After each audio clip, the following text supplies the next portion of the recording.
Howdy, everybody. I am JR Sparrow, host of West Virginia Commonplace, co-host on Sparrows Under Review. And we are going to do a I said verily, that's not even a word, a very motivated episode with this guest here because she has some things that will help you all in real estate. And even further than that, she has a history that will go along with this. And her name is Sally, and I chopped up her last name because you all know I'm bad with last names. I said her last name. I tried to say it was Gimon, and that was not the case. It's just like the word. Gimon. It is Gimon. Oh, well, It what did I is, say yes. before? What did I say before, Sally? I said You something. said Guyman when we first got on there. So Yeah, Guyman. everyone messes up. Don't feel bad.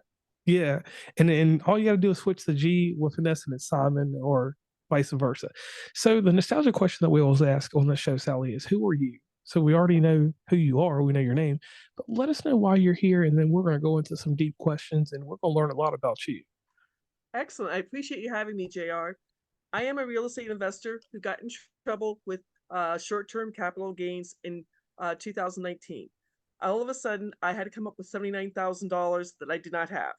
Because of that, I researched the Spendthrift Trust and I found out about the business and beneficial Spendthrift Trust. And now I want to teach as many U.S. investors, U.S. business owners, and U.S. 1099 income earners how they too can save taxes legally because so few people have ever heard of this.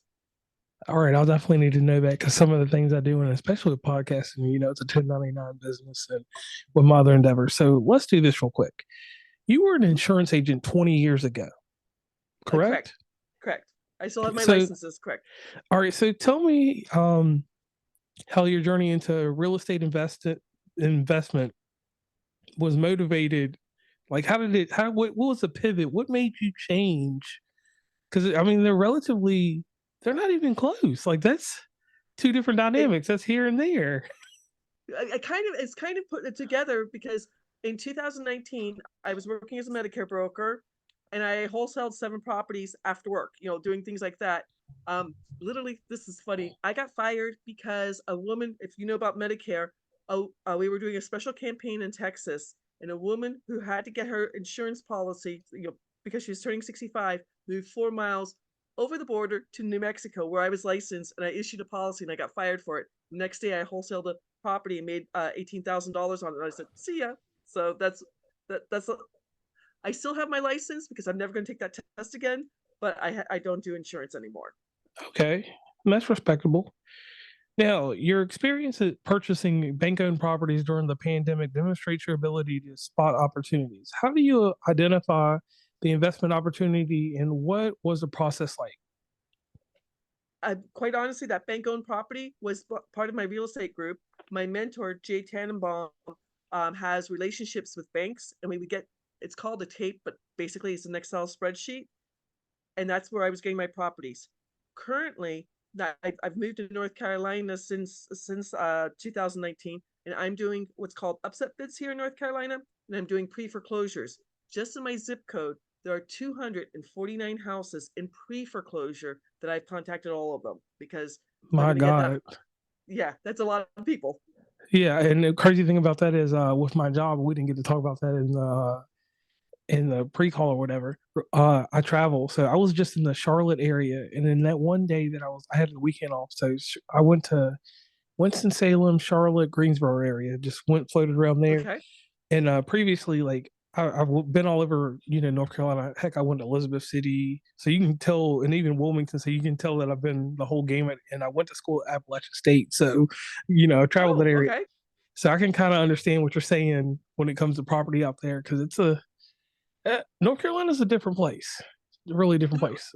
Half of Long Island has moved to North Carolina. I mean, there's some great New York style pizza here. So, but a lot of people moved to North Carolina because today it was raining, but it was 65 degrees in the middle of February and rain instead of snow.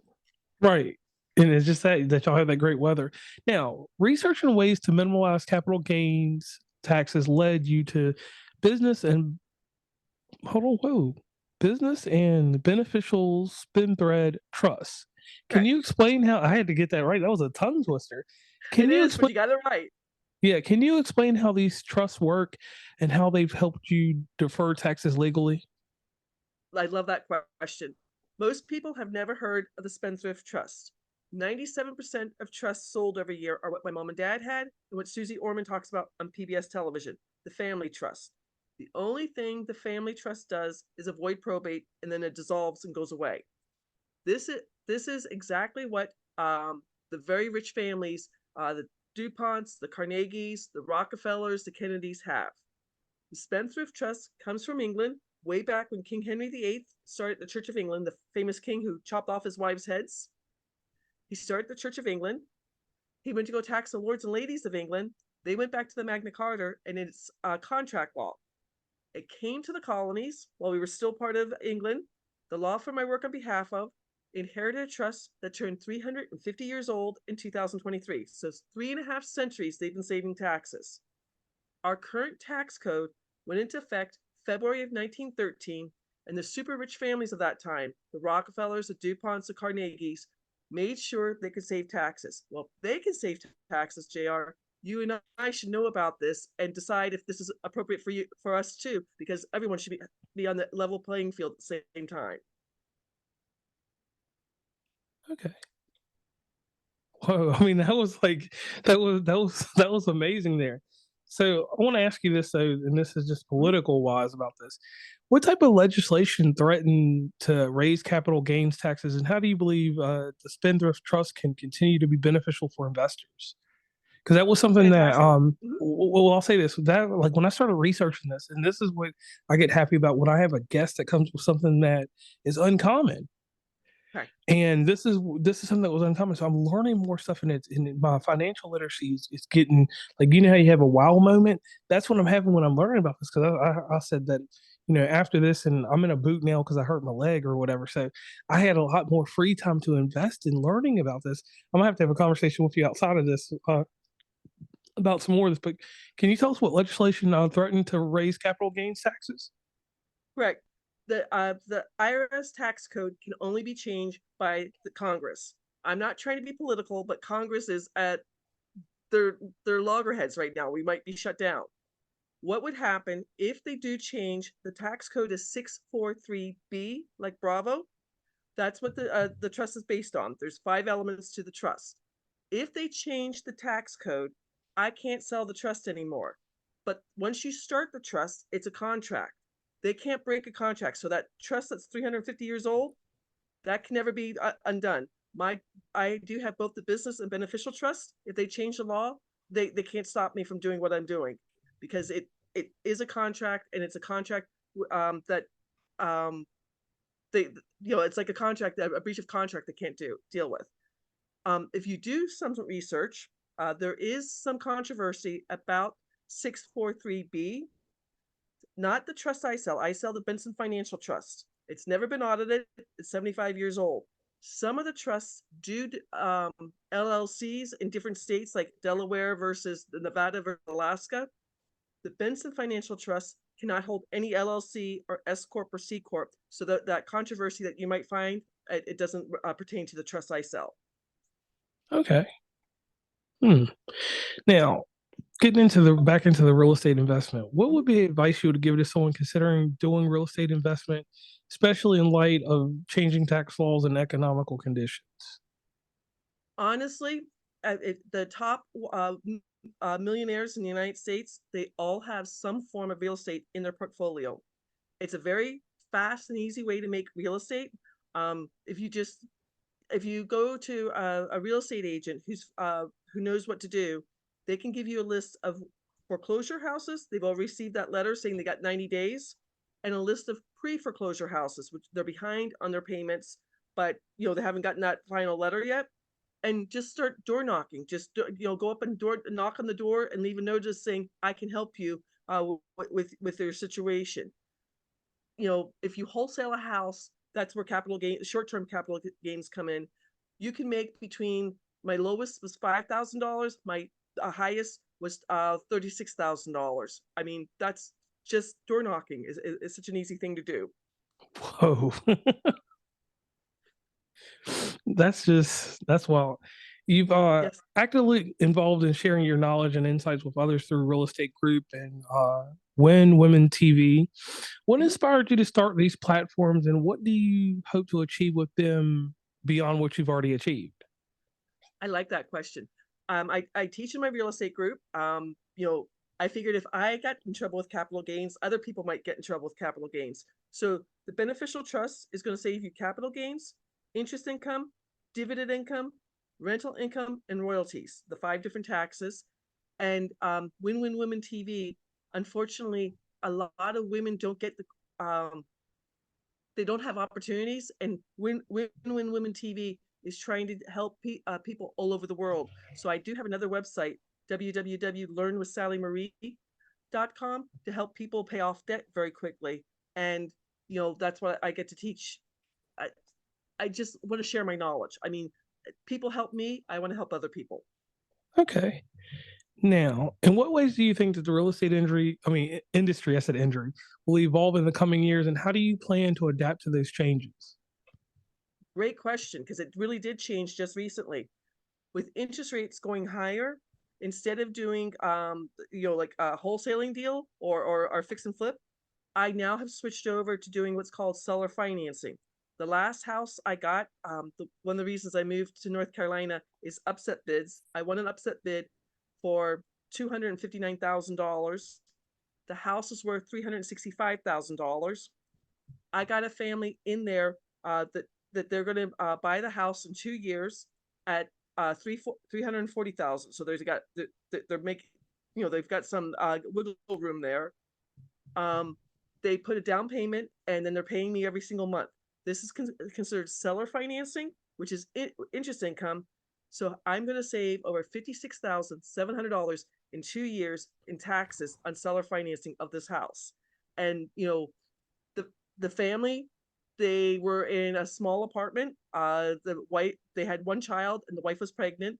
They're now in a 3 bedroom, 2 bath house, and hopefully in the next 2 years, they're going to keep working on things. Maybe interest rates will come down, but the down payment they made and then their monthly payments and their rent all come off of how much they're going to refinance the house for. So hopefully they'll be able to pay for get financing on the house in 2 years. It, it's a win-win-win for everybody, if that makes sense. Okay, and I like that. That does make a lot of sense. We need you to come to West Virginia for a week and do a seminar.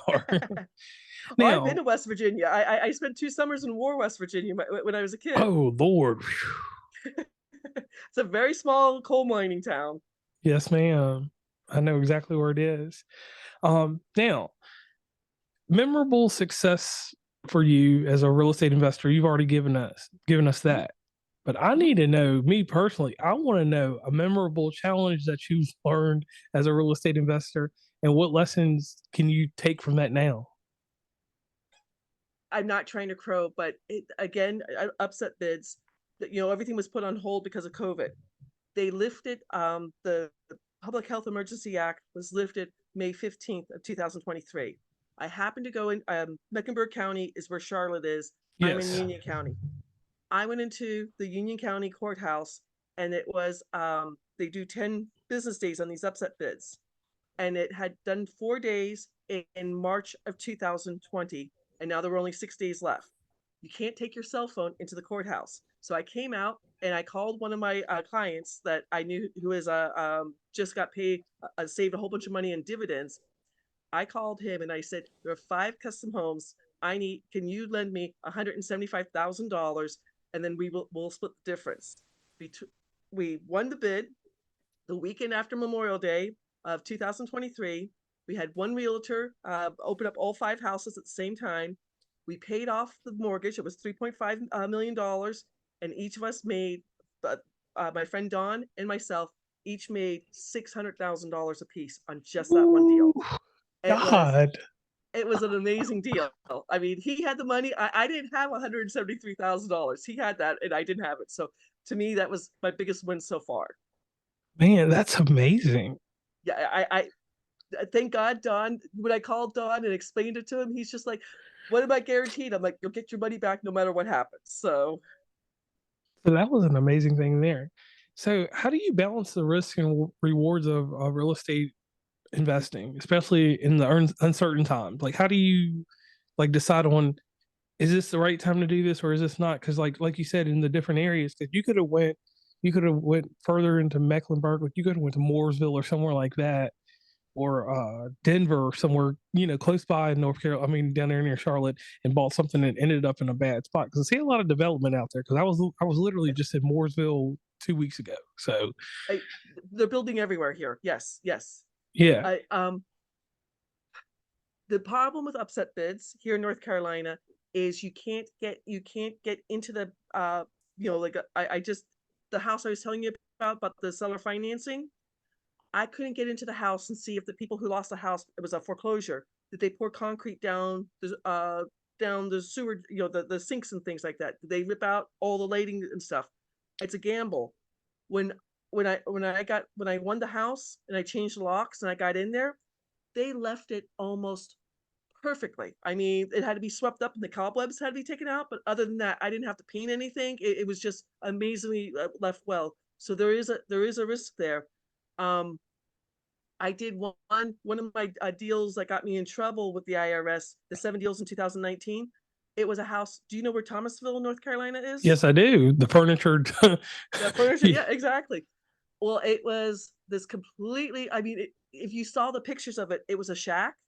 But I called two different. I love the story. I called two different real estate agents. The first real estate agent wouldn't help me. The second real estate agent gave me three contractors. First contractor was busy. Second contractor asked for 24 hours. He's just like, I'll buy the house from you for $25,000. I got the deal for $7,000, and the house was worth almost $100,000. But it was a shack. I mean, when you saw the pictures, he fixed it up. It looks beautiful now. But that there's risk, but there's great reward too. Right, because certain gambles work out. Okay, and I Exactly. like that. I like that. It's better than going to Las Vegas. That's what I'll tell you. Okay.